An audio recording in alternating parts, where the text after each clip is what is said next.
welcome to the Rocks and Razors video show. I'm Greg Tiderington, and who is with me? I'm Tara Webster. And what do you do, Tara? You've done a lot of some horror films, I Yes, understand. I have done some horror films. I'm an actress and still working with student films and just loving the corn syrup blood. Right, and you're going to be regular for our website, Rocks and Razors show. I will be. Today is Halloween, so we're going to review Halloween versus A Nightmare on Elm Street, since both are favorites to watch on Halloween and both have similar types of aspects. Now, for Halloween, what do you think of that? Halloween, good. It was a good horror movie. It's just a classic cult film. I mean, it's been around for so long. It created a lot of the stereotypes of like the horror genre that we know now. He wasn't really a character that stuck out of my mind or really terrified. Michael Myers, right? Michael Myers, that's right. Yeah.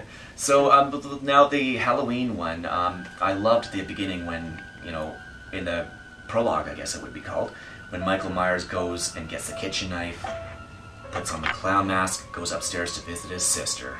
And what does he do to her?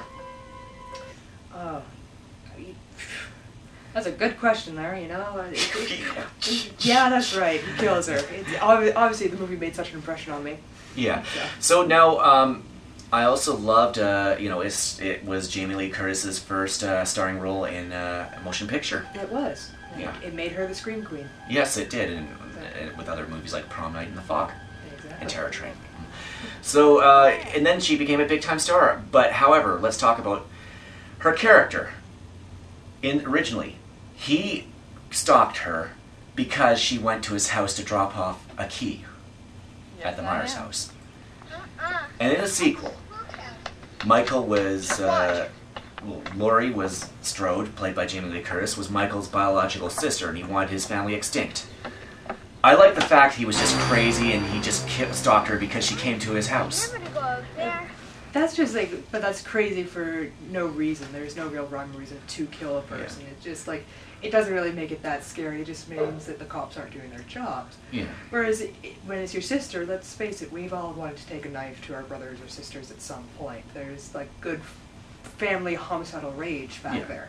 And I loved, when Jamie Lee Curtis, Laurie Strode, as Laurie Strode, comes into the house, the Lindsay Wallace's house, and finds it's too quiet. Then she goes upstairs and sees the tombstone with Annie's corpse lying there and the jack-o'-lantern. Spooky moment, because the killer's there watching. Now, however, let's talk about Nightmare on Elm Street.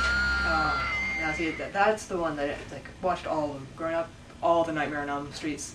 Kids dress up as Freddy Krueger. They still do. My brother still has his Freddy Krueger mask. Yeah, so. And of course I love it when Freddy Krueger invents his glove in the beginning, and then when he shows his glove, the credit comes up. Yeah.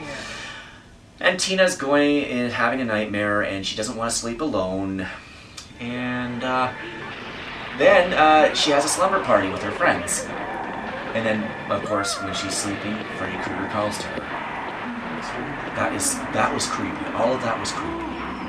All of the movie was creepy. Yeah, the first one was very creepy. The sequels were great. I mean, they had good effects, but they weren't as scary. That's true, but no sequel's ever going to be as scary as the original, because you know what's going to happen. They mostly focus on special effects than a creepy plot. Well, exactly. So, let's give it a rating. I rate both movies 4 bats. I rate both of them 3, just because they're classics, but I wouldn't say that they're super fantastic. Okay. Well, this is Greg Tiderington. And Tara Webster. Signing off. Trick or treat.